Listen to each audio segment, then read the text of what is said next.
If all of you can sign into My Learning, please. My Learning, keep data IQ ready. Let's start.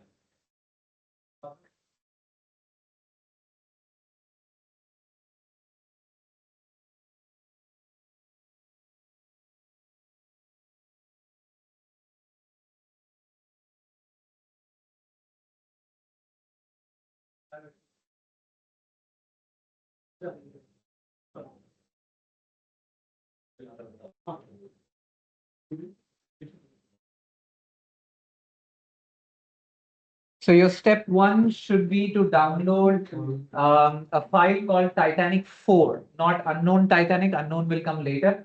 Titanic4.csv, which is in week 5 folder. That's the one that you'll be downloading for the data. And then keep data IQ ready. And then we'll start together.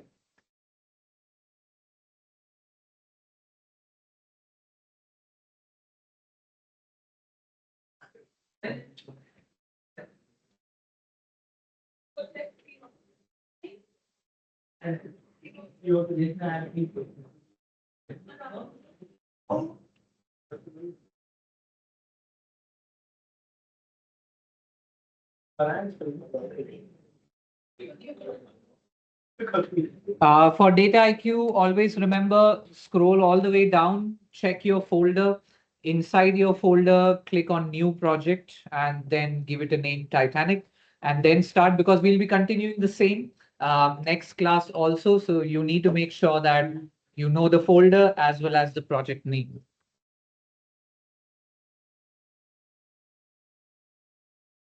It is Titanic 4, Alicia. Okay, not unknown Titanic, yeah?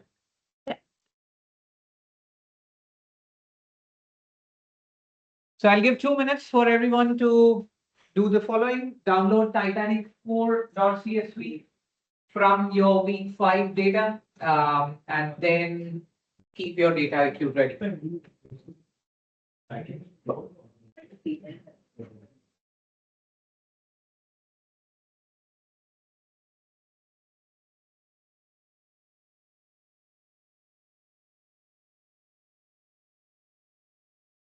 And if you have downloaded in Data IQ, as I said, please remember your folder. So just scroll down all the way, find your folder,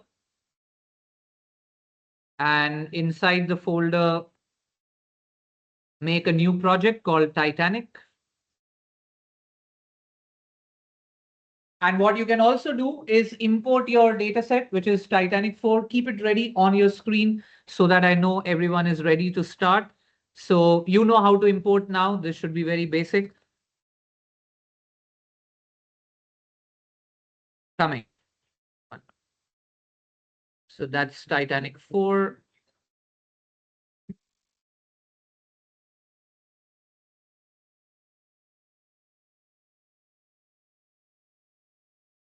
Yeah, so this is where you should be. Your Titanic data should be loaded.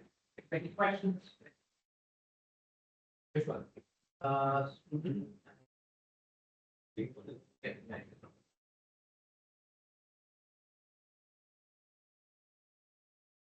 The problem is we all are working on the same platform for sure. Yes, upload it please. And if you want, you can give it a name or you can retain the same name and keep your data ready. I can see two of you are ready. Yeah, this is how it should look like. Your Titanic data set, and then we'll start together.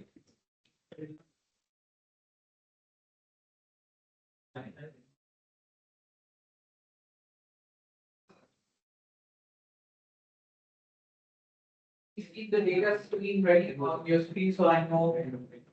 Those who came late, it is week 5 Titanic 4.csv and important training. Great, yes.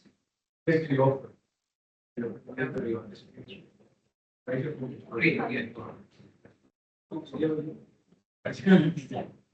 I confused very important. Just yes.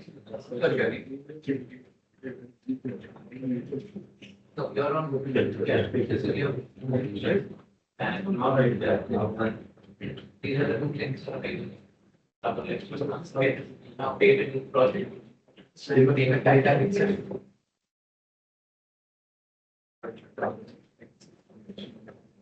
YouTube. Yeah.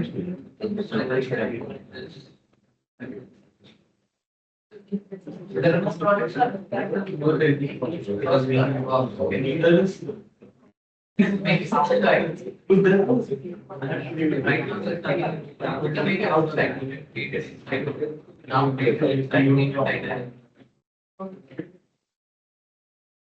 no.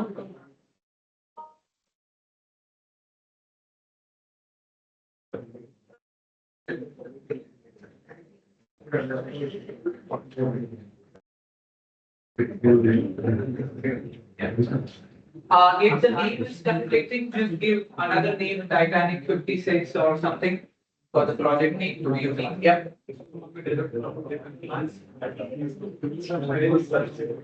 Not today.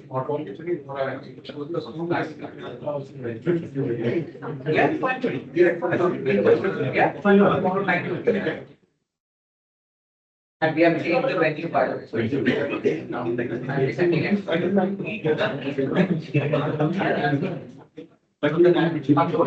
This should be basic now. These should be quick. All good, all good. Anyone still needing help? Okay, now let's get started. Everyone, imagine this is your data set for everyone. Pay attention, please. Imagine this is your data set for your coursework. Now, this is where I will tell you the difference between hackathon versus your coursework too. Okay. Today's session will be more like hackathon, where I will tell you the objective of what needs to be predicted. And we wouldn't do much of research. We wouldn't add something, bring additional data points and domain knowledge and all that. We wouldn't do so much. This is more like a hackathon where the objective is to develop skill in making an AI model. I don't think by the end of the session today we'll get to the AI modeling part. We should most likely be doing the preparation part and pivot tables and all that. And in the next session tomorrow is when we would get into the AI recipe, where we will do a train test splitting, and then we would run logistic regression, see the results, get the probability, and understand everything. So that's going to be the second part. However, going forward, the next algorithm, we will not be spending 2 sessions for one algorithm. I'll tell you what the algorithm does. We'll give you the data set. For example, in decision tree, we'll be taking the credit card data and we'll be predicting if a customer would sign up for the credit card or not. And that should be quick after you understand the process, because the process remains the same for the other algorithms. So have a look at the data.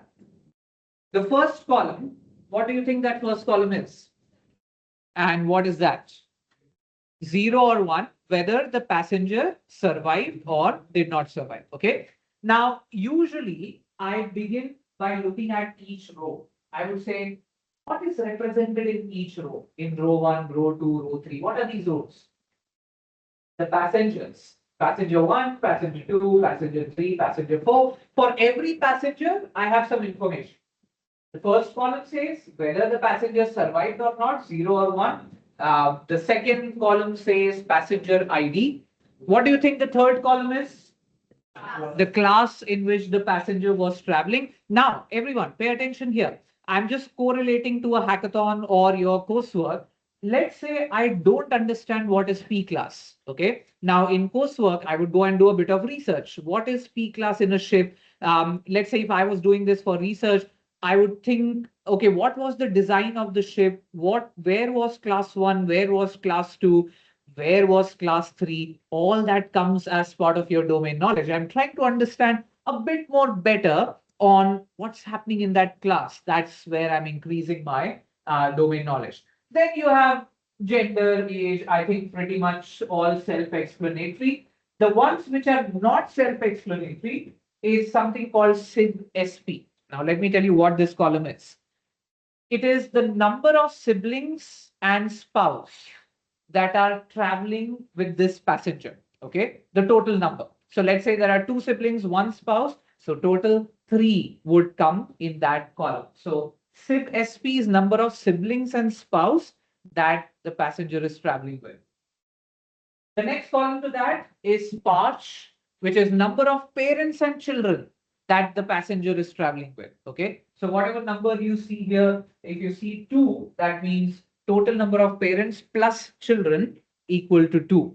What else? Ticket ID is there, fare is there, cabin is there, self-explanatory. The last is which port they embarked from. So there are 2 or 3 ports where they embarked from, and that would give some idea. Now you tell me, what will be the first step that you would do?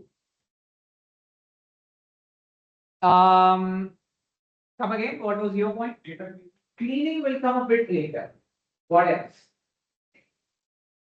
That is part of the clean, missing values will come a bit later. Imagine you are doing your research project and you import it in data entry. What should be the first thing you should ideally be doing? Go through the. That's right. Schema also comes a bit later. First is go through the data and get some more understanding. And what is that one button which can give you full snapshot of what is happening in your data? The analysis is only for one column. Quick column stats. So that's where you do last, and I really want you to do this because that would give a super picture of every single column in your data. For example, let's look at the survived column. Okay, and if you see, the 0 is 549 and 1 is 342. You can keep your mouse pointer, by the way. And that means 549 passengers did not survive. And see the last graph, 342 survived. And there is one more piece of information. If you see the graph, other than how many survived and did not survive, you are getting one additional piece of information, which is the data type is not great. You see, the graph is pretty bad. Even though it tells you how many 0 and 1, it does not say 0 so many, 1 so many. That means something is wrong in the data type. And we can immediately figure out what is wrong. Let's see what happens in survive. So let's go to survive. Sorry.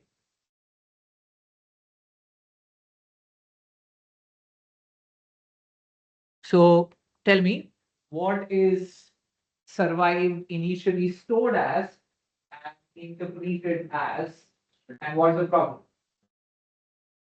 It is stored as a string, which is okay. I mean, ideally you can do Boolean also because it has only two values. But the problem is interpretation as integer. And why do you know this is wrong? This is absolutely wrong. Coming back to bank data, where we saw zeros representing something else. Here, zero does not mean a numerical value zero. One does not mean a numerical value one, right? Zero means something, one means something, which means if data IQ is interpreting that as an integer, there's a problem. It is still a string, right? It is still a category. So let's change that integer to string or text, interpreting as text, and then do quick column stats. And now it makes sense. Now the graph is quite good. So now it says 0, 549 and 1, 342, which means 549 did not survive. 342 survived in the disaster. What else? P class. P class is also pretty bad. Actually, there are three classes, 1, 2, 3, but I can see the x-axis is looking very bad, right? So what can I do for P class? Same thing, absolutely. So the interpretation should change to text. And now it's beautiful.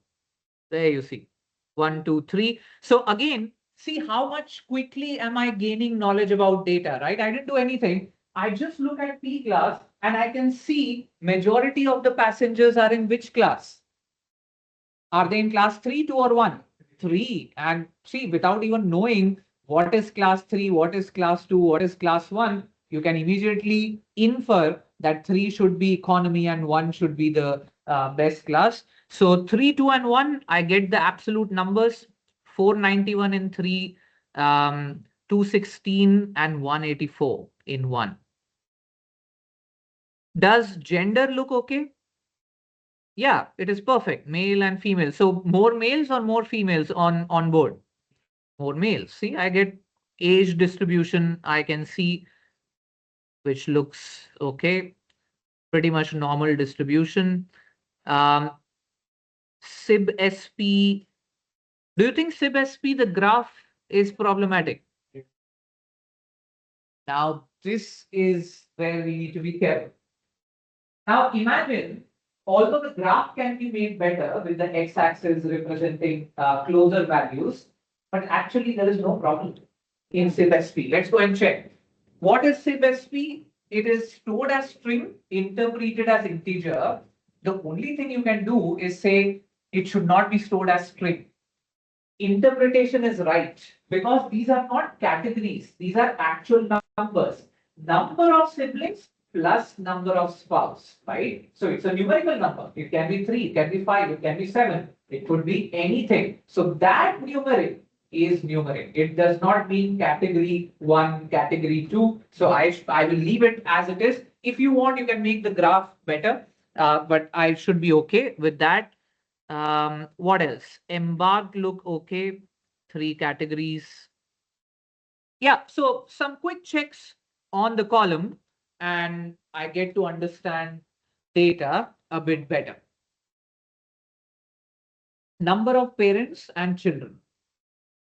Total, again a numerical value. So ideally, if you want, you can change the stored data type from string to integer also, does not matter. But as far as things are working, we will keep it then and there. What else quickly can you learn about the data? There is the green bar and the red alerts can give you something. So what about the green bar?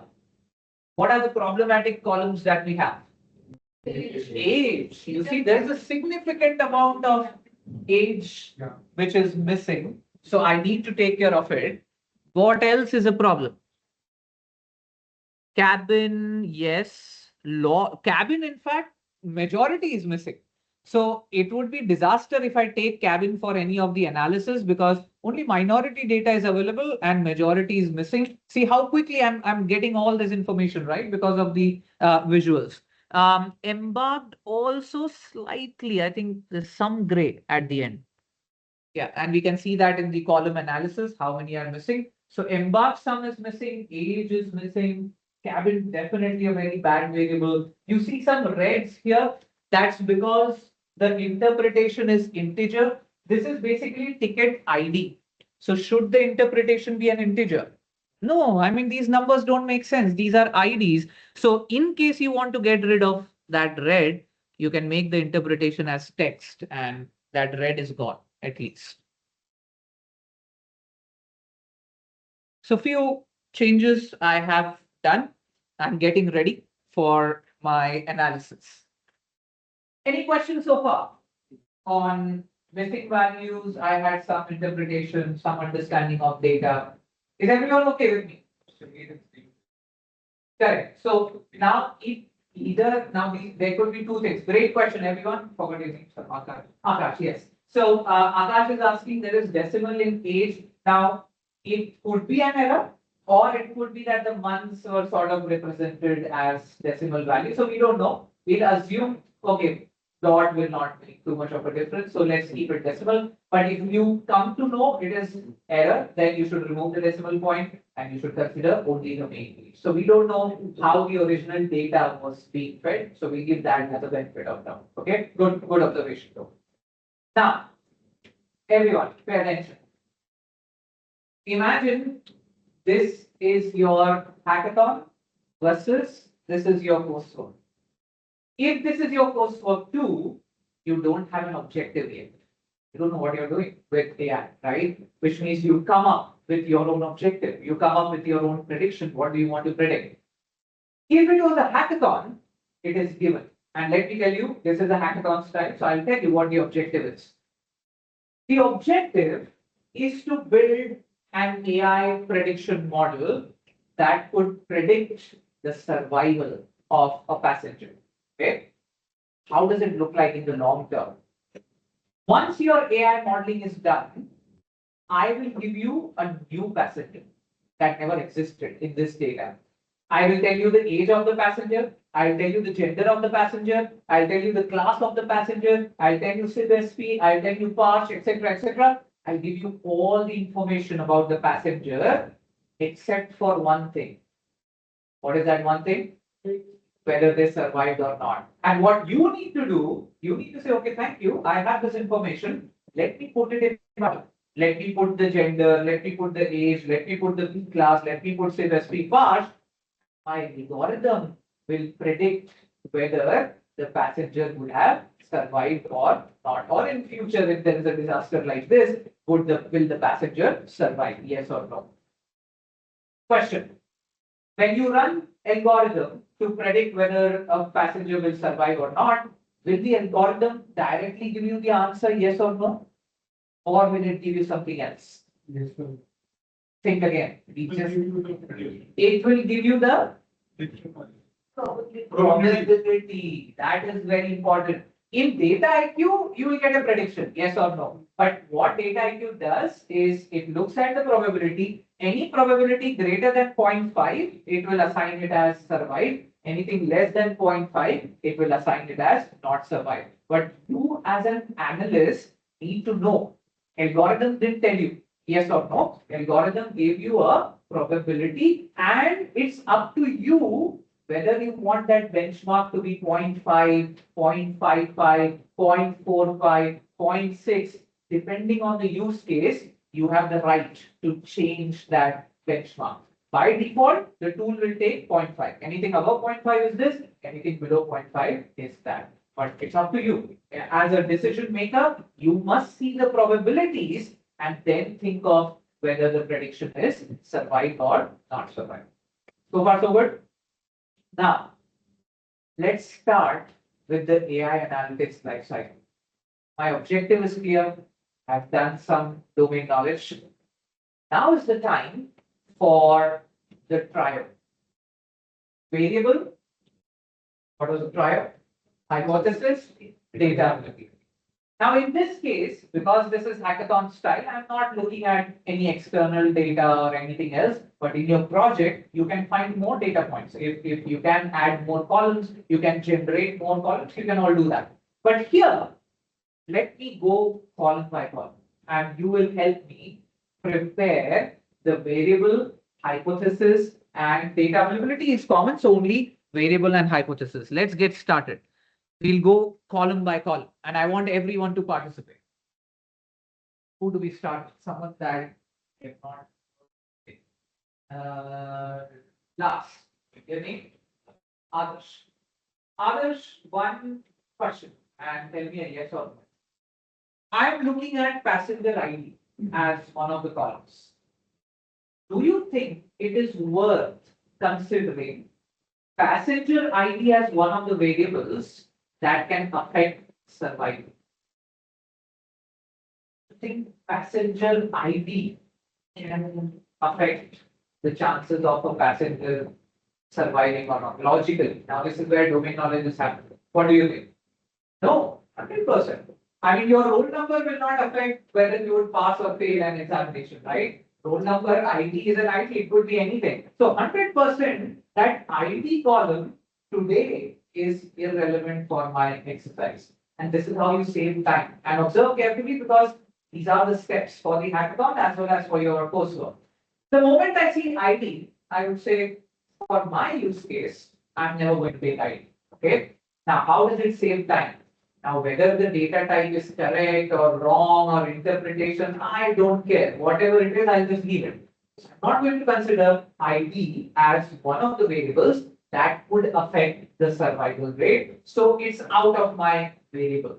It is never going to be an X1 for me. I have to hunt for new X1, new X2, new X3. Let's move on. What's the next column? P class. Who do I check? Kartika, right? Yeah, Kartika, tell us, do you think P class could have an effect on survival, which means whether the passenger was in class 1, class 2, class 3, would that have decided whether they survived or not? Yes. Logically, yes. And what is your logic? Why do you think? Right. There can be chance for a people in a specific class to reach out to the safer side. Very interesting. So your logic is the design of the ship, right? So based on the classes, on whether it is at the bottom layer, mid layer, or whatever, there could be easy access for the safe zone, and hence there might be a possibility. What is other logic? As passengers because they the personal got a opportunity. Got a preference. That also could be possible, right? Now, hypothesis is building. Hypothesis is building, right? Now, you're saying the design of the ship would be in such a way that, some people survive, or maybe there was a preference given to class 1 compared to class 3. Now, I'm coming and saying, no, there should not be any effect of P class. And let's say we have a debate over this, whether we should consider P class or we should not consider P class. You think you can do at this point of time? And there is something that you can do. Sorry? How? What will you do now? If the numbers we have, Correct. the major people are from the P class. Yeah. That your data says that the major number are coming from. But how can I see that data more clearly? Pivot tables. And this is exactly what we are going to do. And you will see how beautiful pivot tables are. Now, sitting at this place, you don't know what happened in that disaster. You don't know where the preference was given, but you can start understanding some things. And this will also help you build hypothesis. This will give you a trust that P class can be taken as one of the variables which would impact our survival. Let's do it. Let's make a chart. So get to the charts column.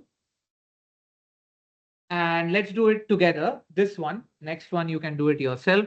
So let's choose pivot tables. Now, let's say I put P class in rows. What do you think should come in columns? Survive, very good. Survived in column and the count in value.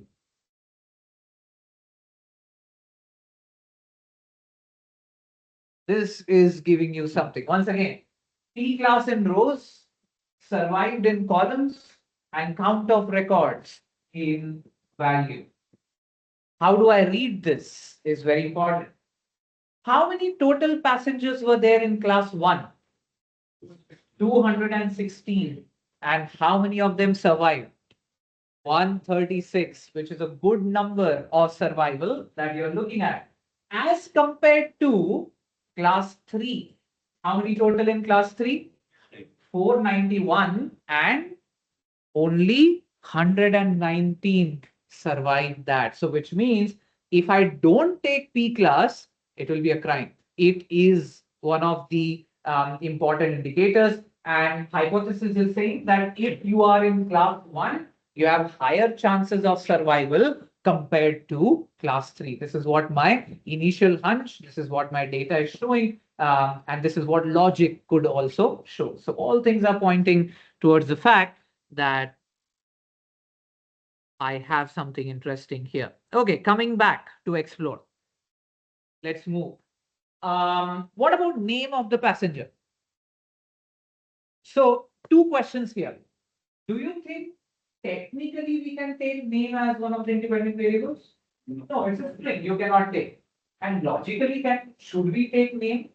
No, unless you believe in, I don't know, if your name has some characters, then you will survive or not. If you want to test that theory, you can convert this into number of characters in the name, or maybe one of the more logical things which people have also experimented. Does your name have a surname which comes from a royal family? And there are list of keywords. So you find yes or no. You convert this into a yes or no, whether the royal family keyword is there. Maybe they were given preference, yes or no. That could be one of the variables, but not directly, and again, not worth investigating. So I wouldn't care about name. So I wouldn't care about the data type. I would save time. Just ignore name.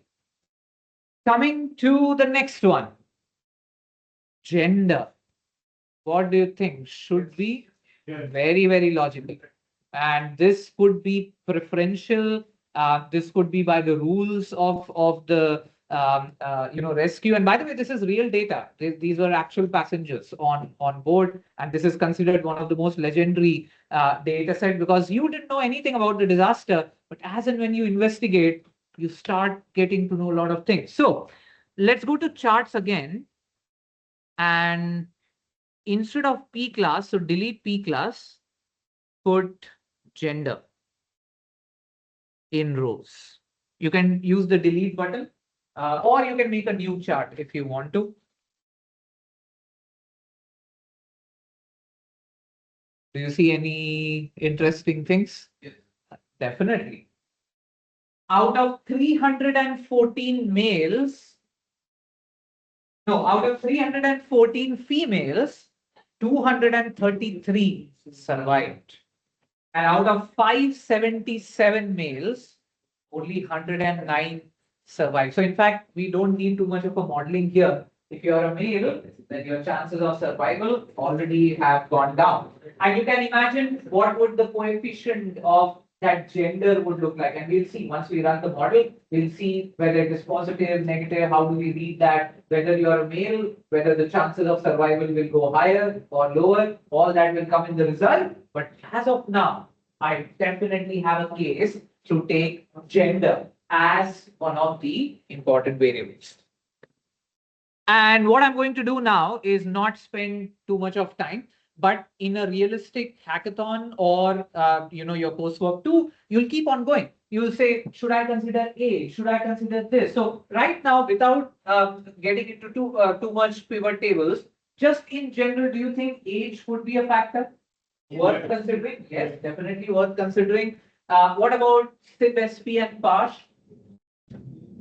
We may not be. Again, we are doubtful. We would do pivots to understand it better. We would see the distribution and all that. But as of now, for the skill set, no harm in taking them and trying. And then let's see what the AI tells you, whether it was important or not. What about ticket ID? No, it's a string. Logically also and technically also, it's not possible. Fair. Do you think we should? Let's see the column.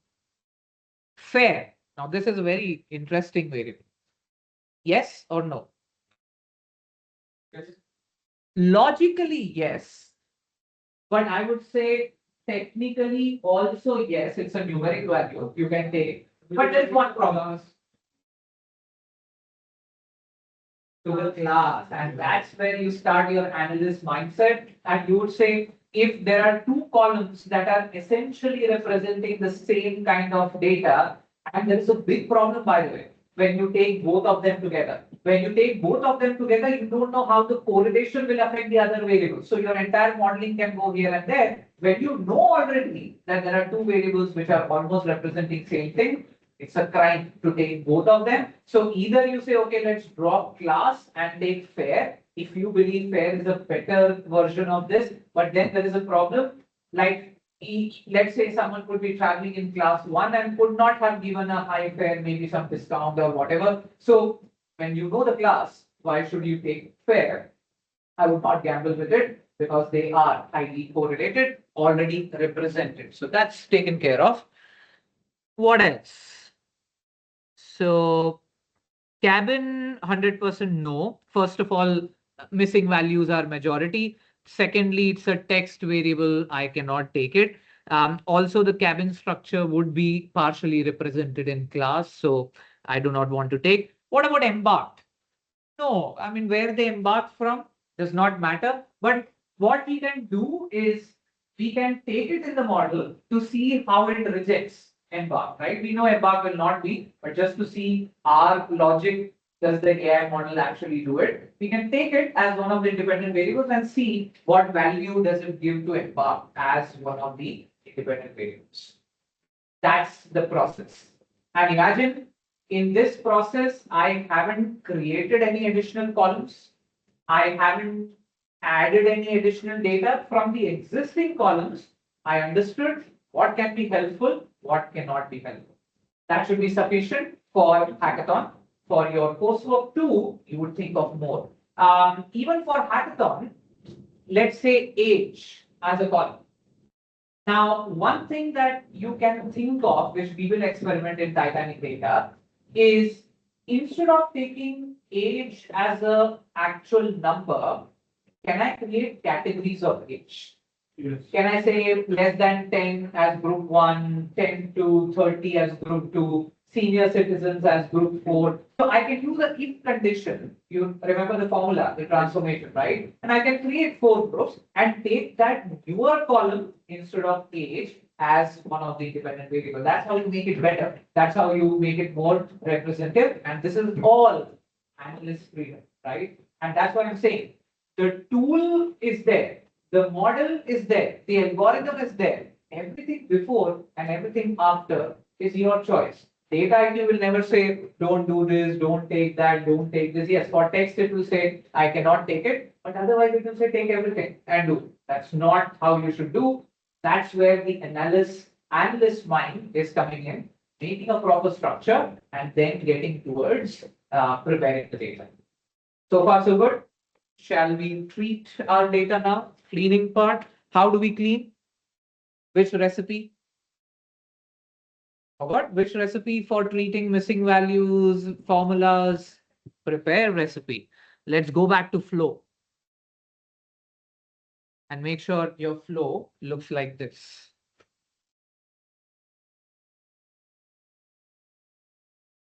Click on the flow. The options should open up.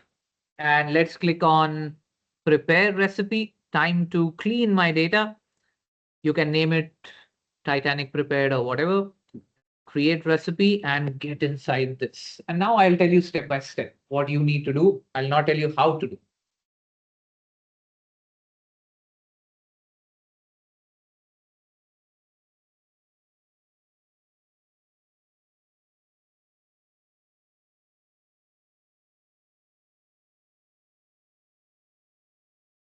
Okay, now step one, let me address missing values.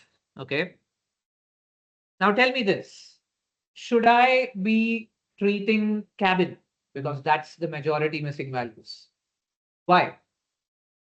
We are not considering it at all. Cabin is not one of our variables, so it does not matter if I clean it, don't clean it. it's not getting into my AI model, I would just leave it as it is. No problem in doing that. Don't treat everything and waste time. If you're not considering it in the AI model, then no need to worry about that.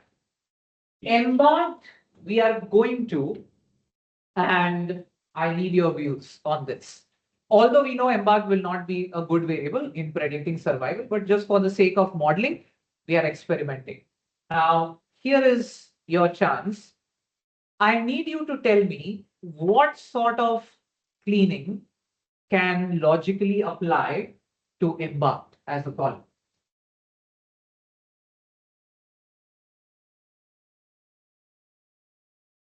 So tell me how many are missing. Can you do analyze and do check? Oh, by the way, I completely forgot. Are we facing a sample problem here? No. How many passengers were there? 891. So no sample versus thing. So we have full data. So let's go to Embark, click analyze and see how many empty rows are there. 2. Now you have multiple options. Number 1 is either consider the blank values as something. For example, you can label it as missing or port not available, whatever. Second option, you would say 2 rows out of 891 does not make too much of a difference. I can delete the 2 rows. Okay. However, that would be a bad strategy if you have 25 rows missing. If you have 25, you will not delete 25 passengers.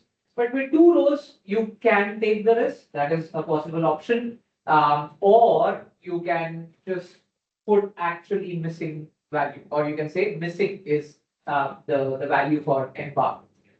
Which one do you want to try now? Shall we try missing? All right, let's do that. So what I can do now, you can do. So wherever it is missing, the value should be missing. Try how we can do that. That which method will you apply? Rename. Okay. Others.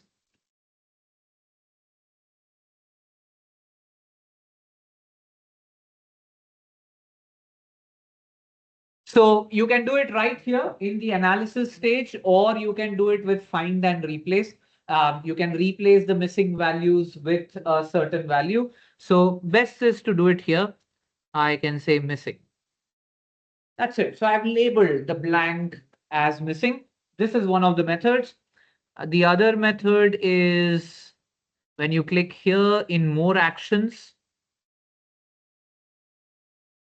find and replace. That is another option that you can do. Best is to rename.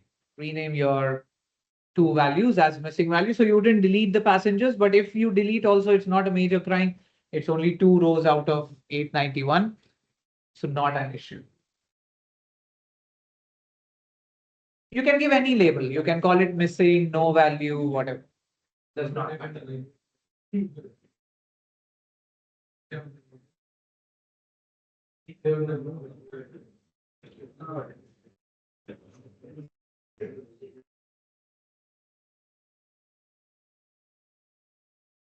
Anyone who couldn't do, please let me know. I'll come and do a part. All good? Shall we move on? Now the tougher one. Let's move on to age. Now that's a bit tricky. Now everyone be very careful here. First of all, I will check how many are missing. 177 rows are missing. So tell me this. Is there an option to delete 177? No. Definitely not. That's a bad idea. Option number 2. Can I put missing as a label? No. Why? It's a text format, correct? And this is a number. You are actually taking it as a numeric value in the AI modeling. And when you take it as a numeric value, 177 of them are text values. You're messing it up. What are the other options? Yes. Sorry. Converting it to age group, that we can do. We'll try that later, definitely. So that's second method where you can do age groups, and then you can create one group as missing values. But the problem is, if 177 of them make one group, the AI model will consider this as a proper group. And then all the relative coefficients and everything might get impacted. So you don't know what these groups are. Definitely one of the strategies, but I'd be a bit careful in renaming this group as missing group. So that's possible, but I'll be careful. What else? That's a good idea. Take average of the age and fill the missing value with the averages so that the overall distribution is not changed. And when you do the modeling, the numbers are not impacted much. Filling with average is one of the methods. Another line of thought, some people say, no, don't take average here. And there's a good reason for that. They would say when you look at the distribution, you have all the age groups, right? So you have people who are from the lowest all the way till the highest. When you take average, for sure it will be somewhere in the middle. That means you are sort of assuming, yes, you're not disturbing the distribution, but then most likely the average would be a middle age group, right? So there are other ways. What is that other way? Other than average, what else can you fill with? Median, mode, etc., which looks at a more finer distribution. So mode says whichever is the frequently occurring value that you should try more. Median looks at how it deviates and so on. Various methods. There is no right or wrong here, right? The only thing you need to make sure is it's not disturbing the overall distribution. And do I have a logic in filling that? Again, GPT Claude is also a great tool that you can use in your coursework and your hackathon also. You can copy and paste all the values and you can say so many are missing values. Which mathematical parameter would be the best to represent the entire data without disturbing the distribution? So a lot of possibilities. Again, nothing is right, nothing is wrong. The only thing which is wrong is deleting. 177 you cannot delete. It will change majorly all the impact. So let's look at what the options are and where the options are. So if you click on age and if you click on more actions, you see it already has a pre-build. Fill empty rows with and you get more options. One school of thought says, if the passengers are sorted in a particular ID, then whichever is missing, just take the previous age of that. But that can only happen if it is nicely sorted in a certain way. I wouldn't take that risk. So I will click on fill empty values with. And this is your choice. You can either put a number and say 25, I would put, or mode, which is the most frequent value, or average, or median. The choice is yours. Let's do all the same thing. Which one do you want to do? Mode. Let's do mode. I'm also aligning more towards mode and click OK. If you made a mistake, you can delete that step, repeat the new step. All steps are sorted here.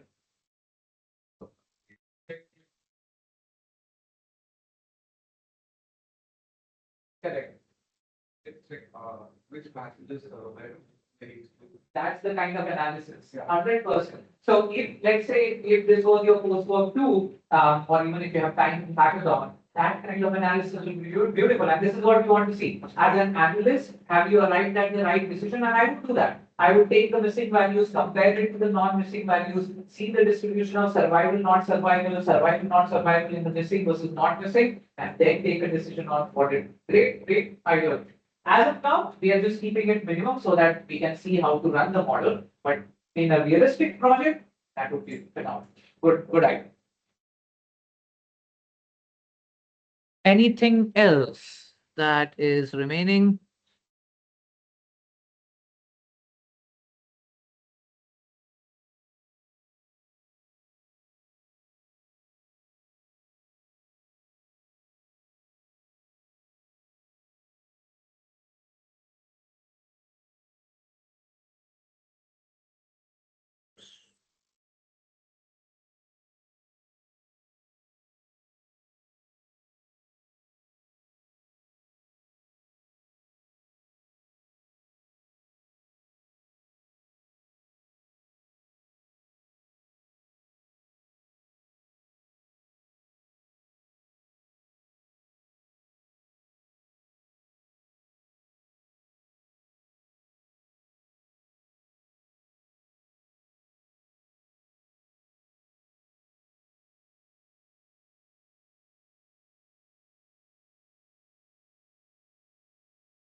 All right, let's do one more step. We will not use it in the first model.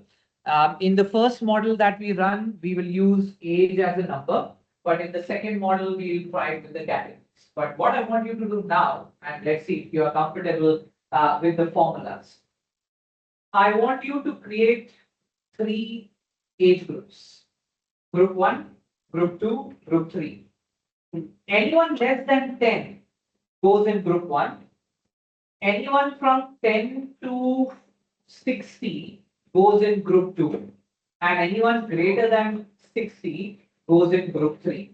Let's create three groups. Let's see if you can try that. I want you to create a new column. Don't replace age. Age should remain over there. You have to create a new column called age category, in which group 1 represents 10 and below, greater than 10, less than equal to 60 is group 2, and 60 and above is group 3. Try with formulas. Let's see. And again, you can take help of GPT, you can try formula yourself. The only problem is there are multiple if else here. You can try the if else also. That's also a possibility.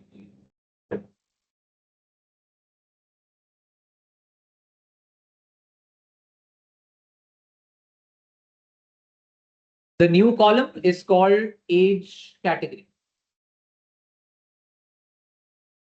Group 1 less than equal to 10. Group 2 11 to 60, 61 and above group 3.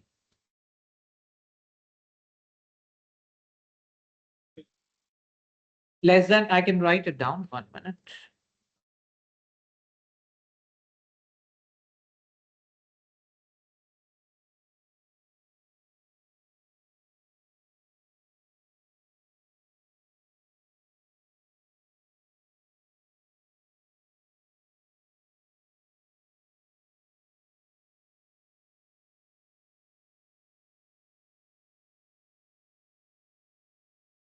There you go. Less than or equal to 10, group 1. 11 to 60 should be group 2. Greater than equal to 61 should be group 3.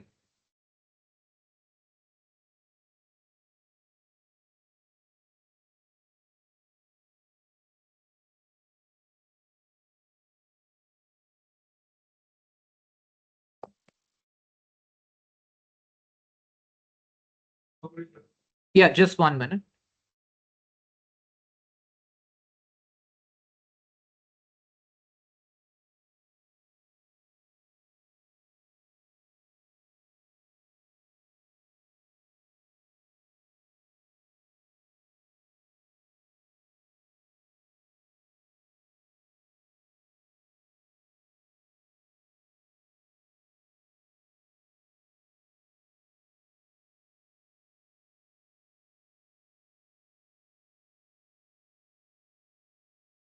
Okay, sorry for that.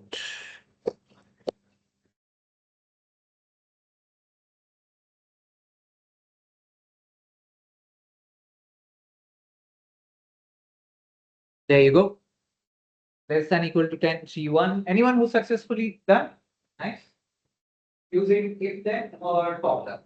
If then. If yeah, if then. Yeah. If. Nice. Good job.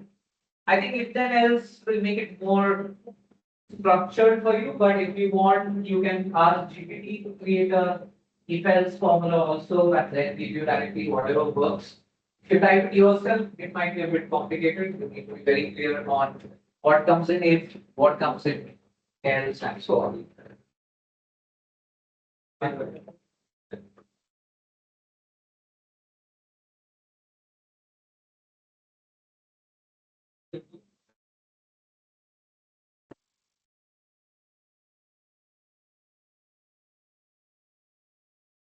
Remember, it should be a new column. Don't replace age. Otherwise, you won't be able to do the modeling with age. The new column should be called age category, and it should not impact your existing column age.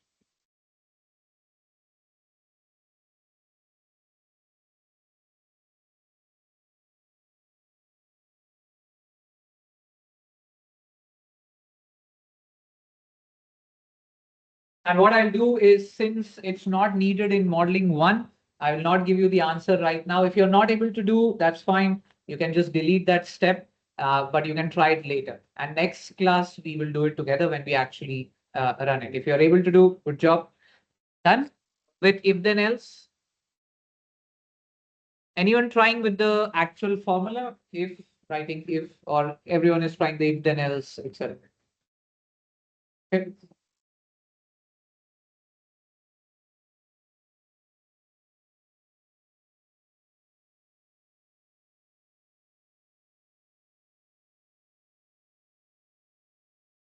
If you have completed or not, depending on if you have got the answer, then you just click run and keep it ready, the transformation. If you're not confident, it's okay. Just delete that step where you were experimenting with the new column.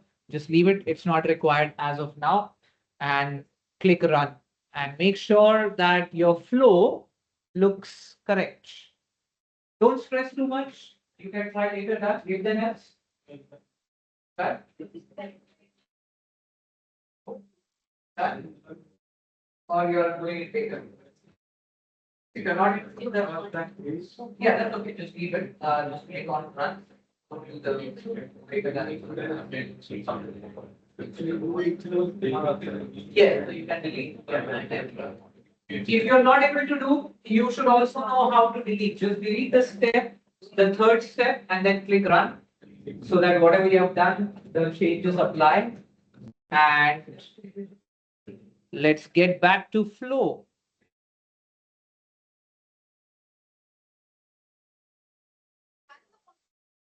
Yeah, run all the changes, yeah, and come back to the flow. So we are still in data preparation. This is not the model stage, so you don't say run the model, run the changes. Yeah, all good. It is good. Okay, that's great. Yeah. Greater than six, greater than equal to 61. Greater than equal to 61. So anything 61 and above should go into. Those who did, put your name forward. Utkarsh, yeah, can you tell me, are there any people in group 3? If you analyze that column, the G curve, it will show you how many. There are.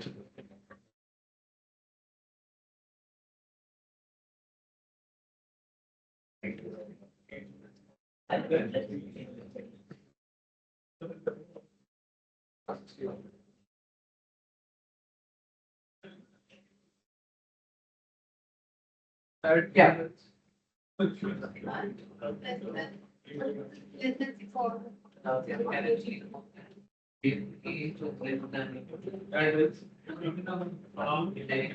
No, so say it should be you are assigning age statically as a group.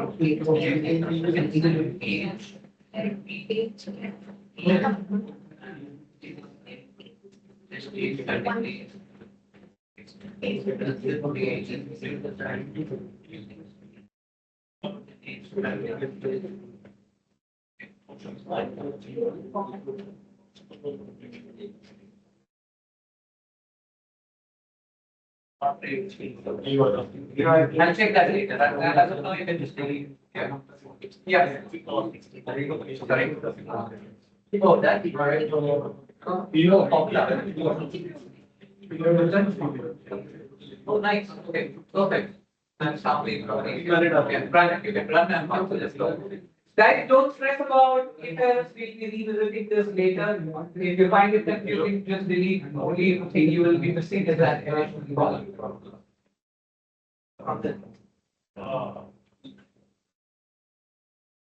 Okay, now we are moving to a very important step, and I need your attention, and that's why I'm saying if you have not done it, it's okay. Just delete, run, make sure you come back to the flow, make sure you see two blues, not the half-baked one. If you see two blues, that means the prepared recipe has run successfully. You should have the original data, you should have the prepared data. And for next step, I really need everyone to focus. It's a completely new concept. So please pay attention. Anyone who needs help in either deleting the step, coming back to the flow, please raise hands. There, all good? Yeah, okay. Go back to the flow and check if this is how your flow looks like. You should have your data, you should have prepared recipe, and you should have the prepared data with you. Okay.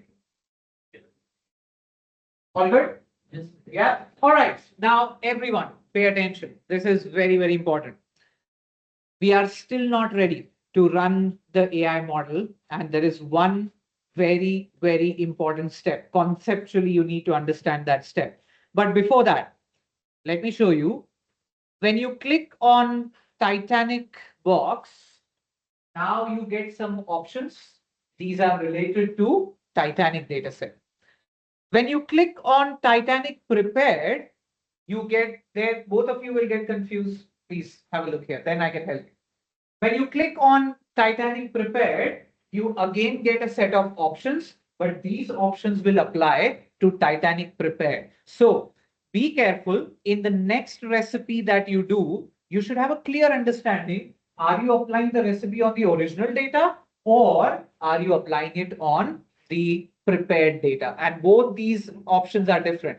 You can further make a prepared recipe on this and then do another preparation. That's completely up to you. But when you click this, these options are for prepared. When you click on Titanic, those options are now for Titanic. These are two separate data sets in your existing project right now.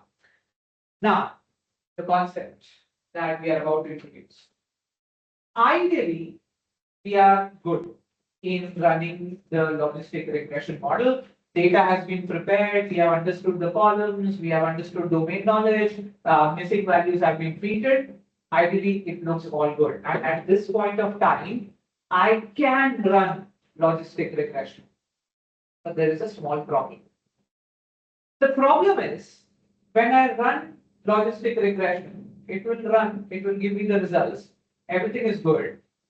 But how will I know how good that model was? Can anyone? But then how would I know? Right? So let's say the model ran and it gave me the results. And okay, in fact, let me ask you another question and check if you can answer this. How many passengers were there in this data set? 891, right? Now imagine I ran the model, I did logistic regression, the model is ready. Now what I do is I check back the results for the same 891 passengers, which means what I'm doing is I will hide whether they survived or not. I will only use the other variables, ask the model to do the prediction and compare it with the actual answers. And I can see how many of them are matching, how many of them are not matching.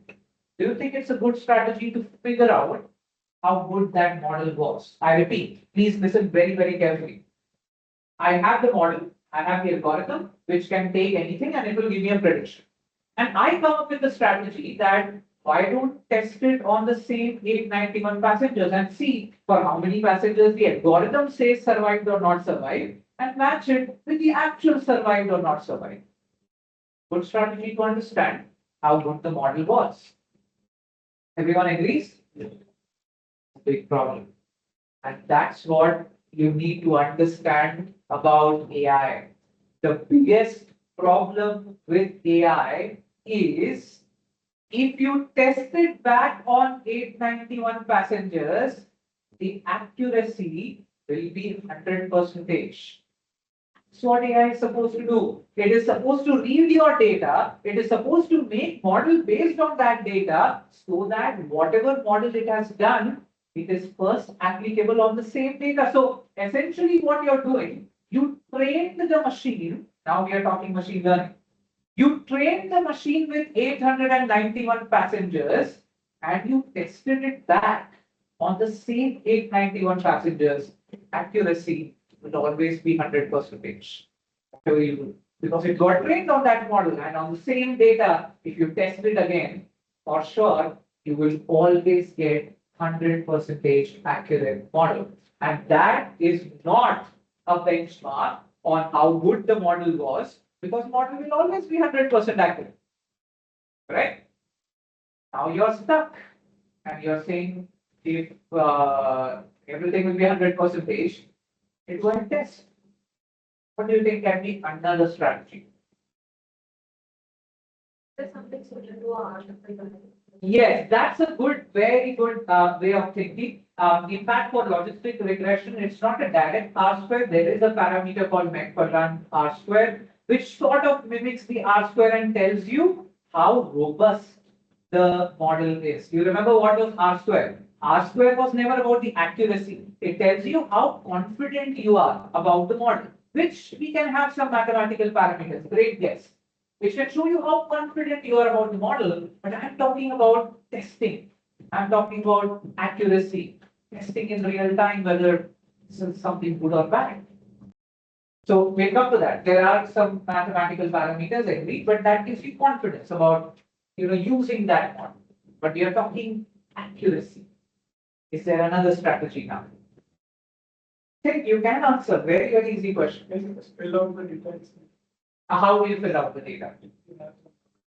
These take different values from different tabs. Test that better things. Correct. That's a great strategy if I have more passengers with me. So imagine I have additional 20 passengers and I know whether they survived or not. That is a great idea. Then those additional 20 passengers I can put in the model and ask model to predict whether they will survive or not. I can check with the actual answers whether they survived or not and get a guess on how good the model was. Great. But now I'm stuck because I don't have additional 20 passengers.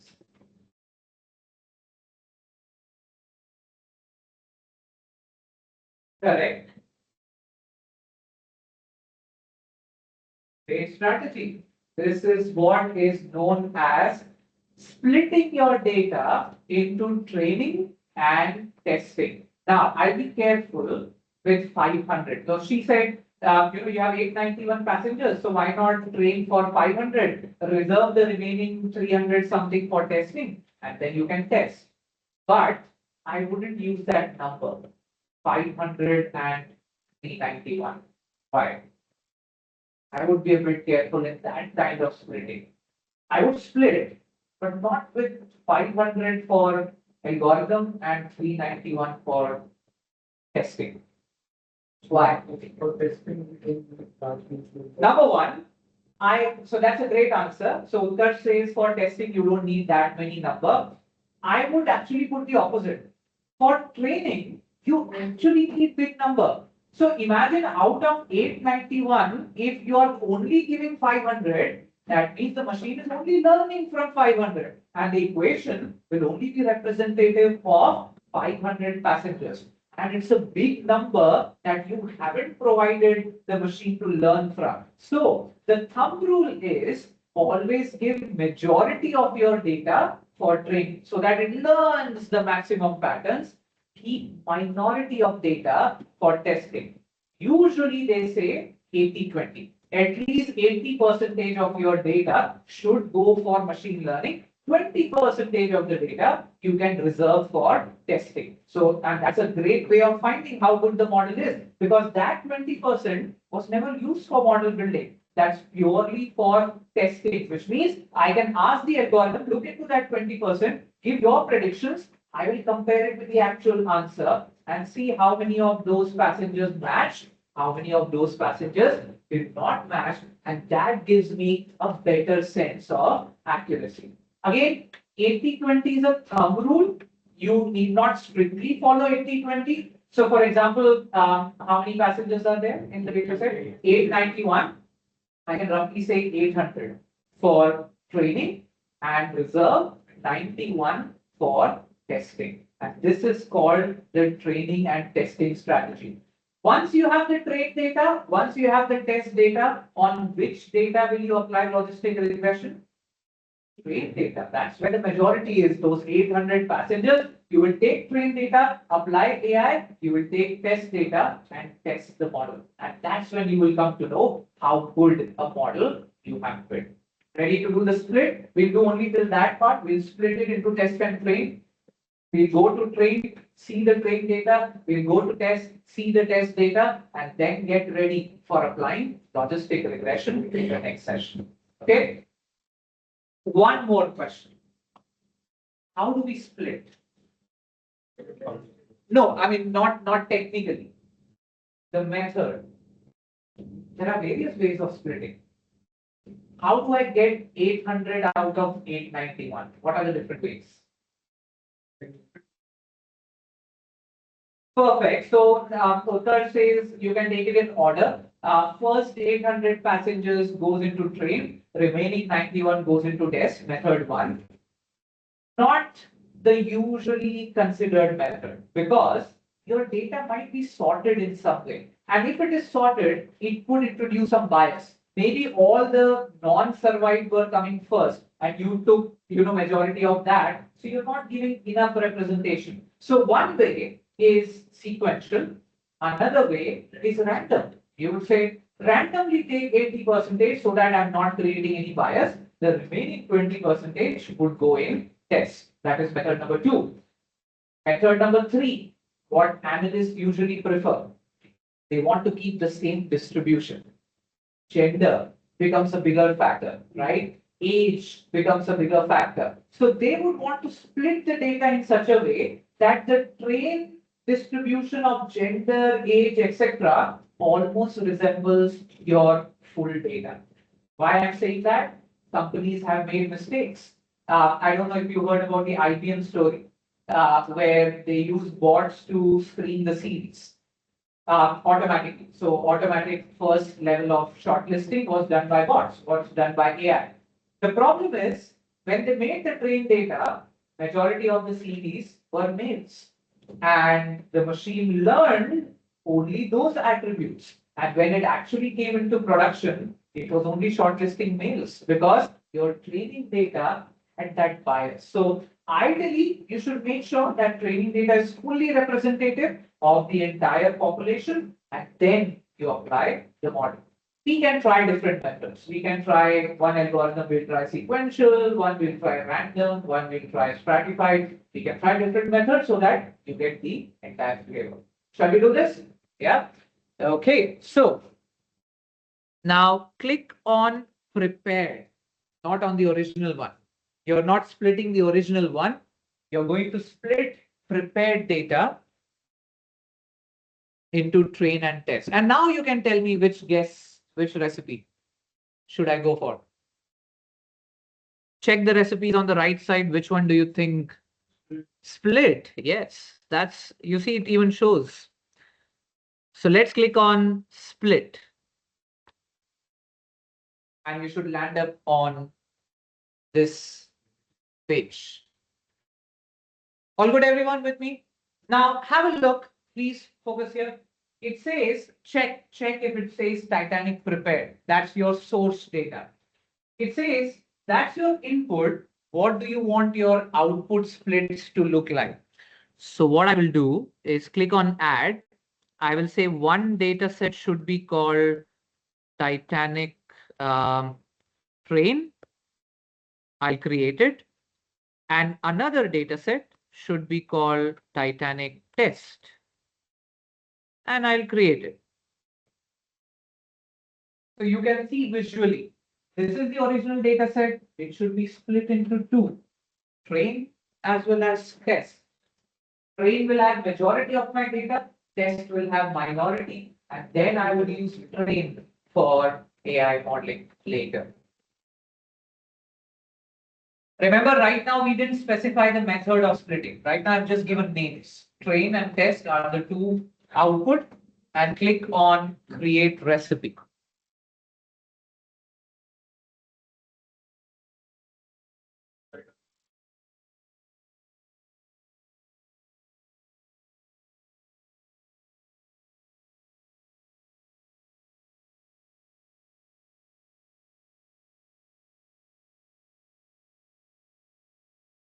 Yeah. Sorry. Yeah. That's because you didn't run. Okay. So just click prepare and it's not completed, right? Yeah. Yeah. Now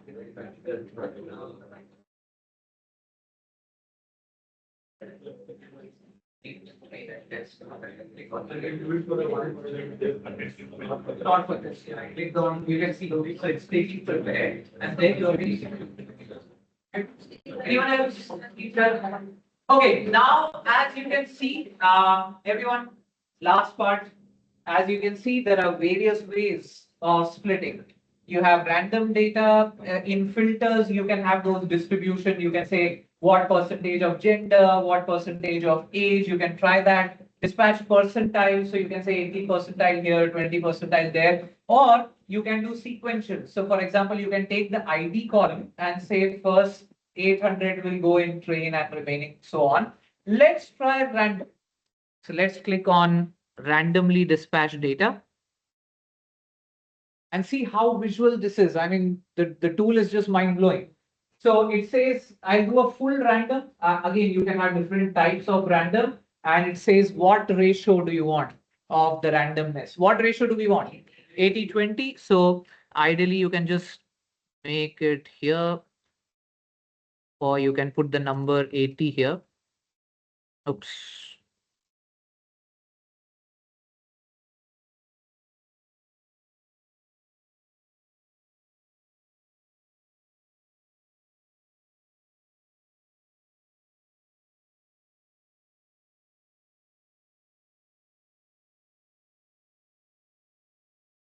Okay, so just make sure which one is going to which part.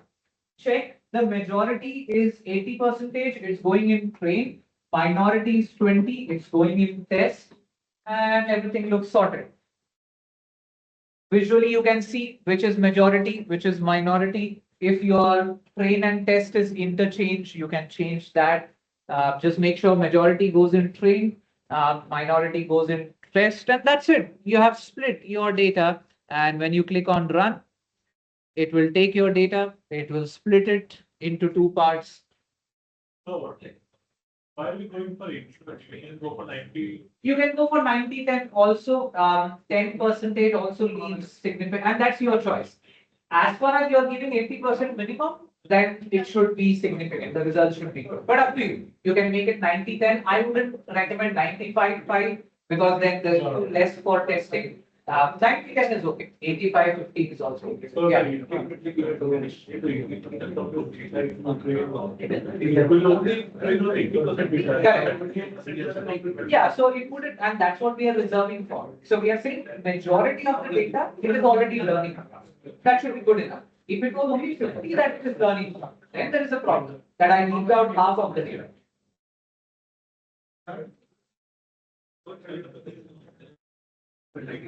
I can tell you, guys, good question. So what he was asking is everyone, there is a random seed number that you saw. What is that seed number? So basically what it allows you to do is track back on the randomness.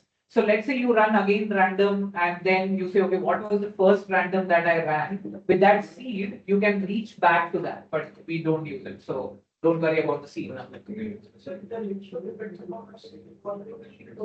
100%. Everyone, good question. Does the ratio depend on you? 100%. Up to you. I would say minimum is 80 percentage, and I would say maximum is 93, I mean, not even 95. Maximum is 90, I would say.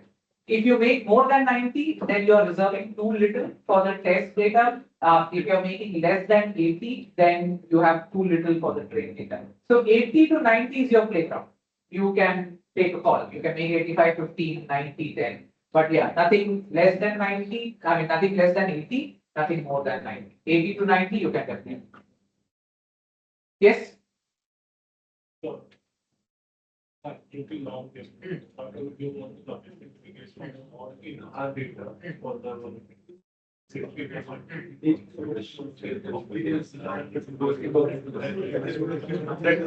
fact, once we run the model, it exports everything in Python. So whatever you are doing at the backend is generating a Python code. So you can take out the whole code and you can use it in the app. Done. Which I'll show you once we run. All right, last, everyone, just check. Now just check. Please come back. Please come back. Then we finish the session.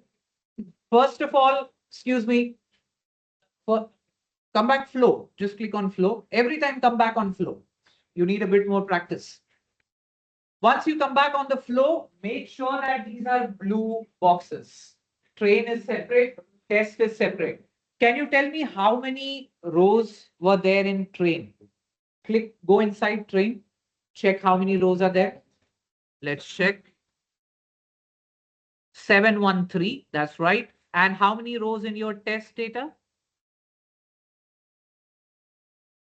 178. Yep, that's how 80/20 should figure out. And again, make sure that none of these are dotted. It's complete blue, which means your data is prepared. And now here is the best part that we'll see next time, everyone.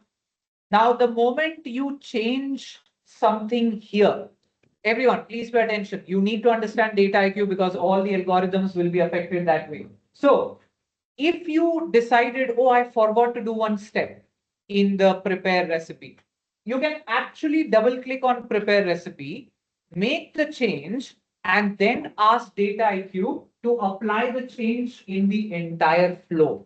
So you have an option. Either you can make the changes only for this, or you can push it all downstream. And that's the power of data IQ. At any point of time, you can go back and forth anywhere. The entire changes will be reflected. So next session, what we will do, we will click on train, and then we will click on a recipe that can do logistic regression for us. We haven't even started logistic regression. So once we click on train, we find the recipe which will do logistic regression for us, and then we run the model and we see the results. Any questions? All good? If yes, then I'll see you all tomorrow afternoon. Thank you. It was recorded. Yeah. So just a quick question. How Go long ahead, does the please. recording take to show up in the system? I think 10, 15 minutes. Okay, thank you.